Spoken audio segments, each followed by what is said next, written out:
Hello friends, তো আমি আবারও চলে এলাম নতুন একটা ভিডিও নিয়ে। তো আজকের ভিডিওটা একটু অন্যরকম, কারণ অন্যদিন গাছপালার ভিডিও বানাই, তো আজকে আর গাছপালার ভিডিও না, আজকে আলাদা রকমের ভিডিও করব। তো প্রথমেই তোমাদের সকলকে জানাই রাধা অষ্টমীর আন্তরিক শুভেচ্ছা।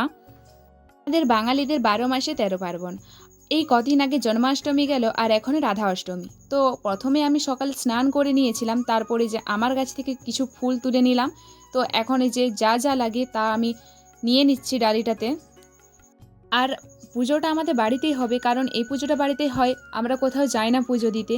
তো বাজার থেকে বাবা সব কিছু নিয়ে এসেছিলো, যা যা প্রসাদের জন্য লাগে, তো সেগুলো আমি একটু বার করে এই যে থালাটার মধ্যে রেখে দিচ্ছি। তো বেশি কিছু জিনিস আনা হয়নি, এই কটা জিনিস আনা হয়েছে। এবার ব্রাহ্মণ ঠাকুর এলে তবে পুজো হবে। তো আজকের ভিডিওটা আমি এখানে শেষ করলাম, দেখা হবে পরবর্তী নেক্সট ভিডিওতে।